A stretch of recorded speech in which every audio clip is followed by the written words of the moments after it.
No, Steve Martin hasn't responded to the album. I did get a nice note via a mutual friend that the director of the Steve Martin movie, Charles Shire, heard that about the name and was like, that's cool, or something. He said something nice.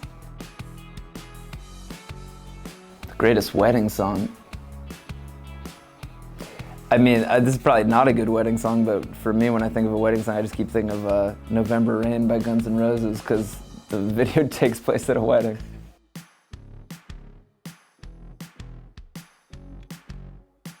Oh, well, she's great. I never actually reached out to Kacey Musgraves.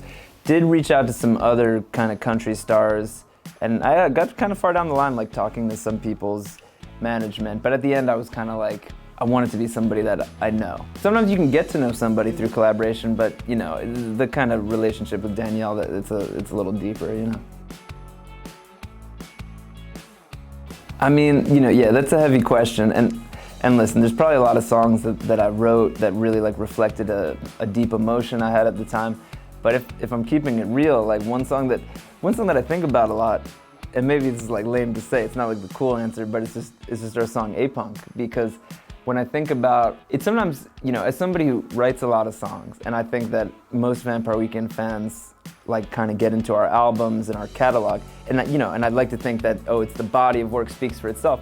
Sometimes it's like scary to think, man, what if I never just like picked up a guitar and went da na na na na na na na? Because I know that was the song, whether it was like from watching Step Brothers or something like that, that got a lot of people into Vampire Weekend. And maybe that was their entry point, and now their favorite song is something totally different.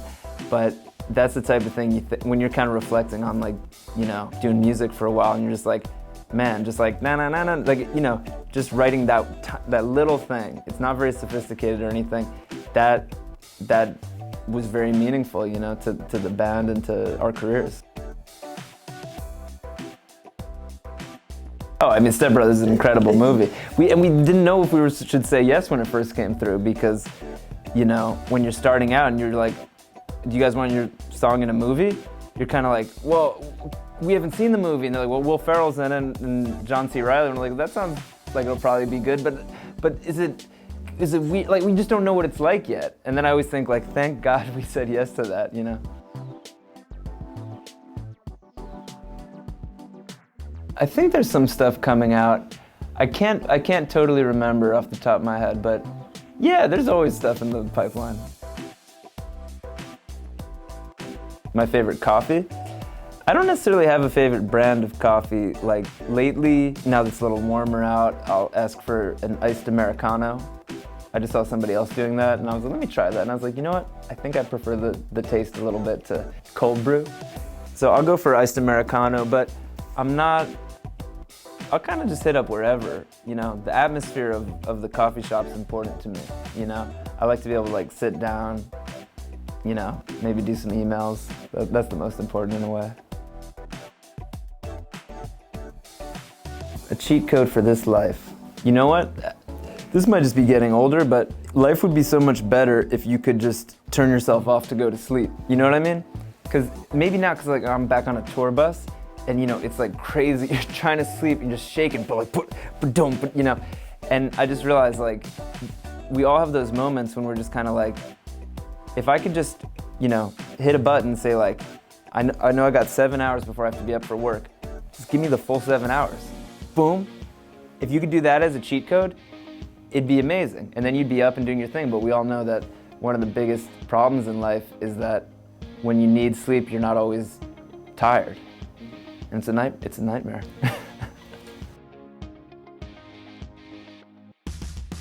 Oh, I hope by 2021 we have a different president, and I hope that we have some more, you know, ethical people in positions of power in this country. So, you know, if I can help out a little bit, you know, historically Vampire Weekend's always supported Bernie Sanders, but, you know, and I still like Bernie, but, you know, there's plenty of other things plenty of other change that needs to happen, and I'm sure Bernie would agree with that. So, yeah, that's what I hope to see by 2021.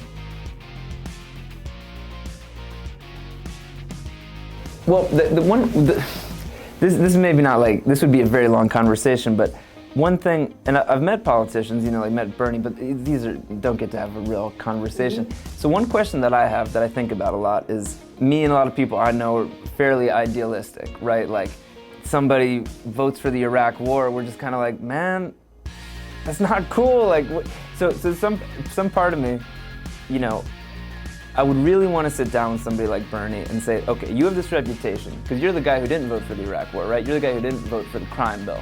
So on paper, you seem like somebody who holds tight to your values. But please help me understand, are we being too hard on politicians when we see them compromise? Like, that's the thing I want to understand, because I'm not a politician. I'm sure it's kind of a nightmare job. Would never want to have that job. So I would just want to understand, like, okay, take me back to the past 30 years. Explain to me when we should be charitable towards politicians for compromising something because they got something done, and when we shouldn't. I really would love to hear his philosophy on that. The truth is, I haven't worked with that many people. I mean, at the end of the day, I kind of need to leave it all out on the field for Vampire Weekend. That's my, of course, when I made this demo with Diplo, and then he told me Beyonce was interested, and after I said, no, she's not. I was like, it's not gonna happen. But then when he said it was really gonna happen, of course, I was excited.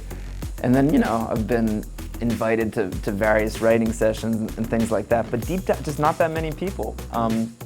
I wonder, my brain's so oriented towards making Vampire Weekend records that I kind of find it hard, but, and even the thing with Hold Up, at first I thought it was going to be a Vampire Weekend song, so maybe that's the trick. I need to sit down with somebody, try to make a Vampire Weekend song, then forget about it, and then maybe somebody else could make it better. Would be surprised to work with Vampire Weekend?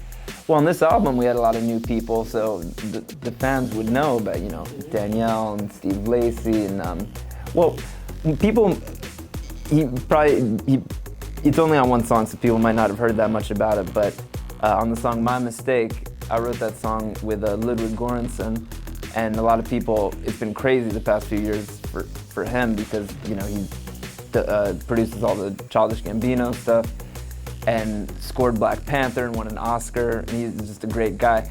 And so 3 or 4 years ago, we'd always been talking about I've known him for a long time actually, and we were always talking about trying to write together. And so the song My Mistake, which is kind of almost like this jazz ballad, he and I, we were just kind of cooking up stuff, and we kind of just wrote this chord progression together. And then about 3 years later, I sent him a finished song, and he was like, what? And I was like, I gotta keep it real, man. We wrote that chord progression together. I'm pretty sure he didn't remember, but he's a great dude. I worked at Quiznos very briefly. I found all those subs interesting to make. I had no issues with any of the subs at Quiznos. Once I got in trouble because I was really hungry, and when you had to cut off the ends of the bread, I just started snacking on one of the end pieces, and the guy's like, what are you doing? And I think he meant he was upset because A, that's kind of bad business. You don't want to see the guy making the sandwich eating. And also, that bread is not meant to be consumed untoasted. It is not. I don't know if the human stomach is made for that bread. That's why I quit. At least when I worked at Quiznos, you could only get a toasted sub. It's not like at Subway where you're the bread is at least tasty enough to eat untoasted. Favorite Minnesota memory? I mean, I think it's gonna happen at this show because I've never actually been to Sweet Martha's Cookie Jar, which is at the Minnesota State Fair, but my friend put me onto it a while ago, and so at this show we made special t-shirts with Sweet Martha's, and don't tell anybody, but hopefully this happens. Sweet Martha herself, I think, is gonna come out during the set, and I don't know what she's gonna do, maybe throw some cookies in the audience or something, but I understand that Sweet Martha's is a pretty classic part of the Minnesota State Fair tradition. So, I hope it resonates with the Minnesota VW fan base.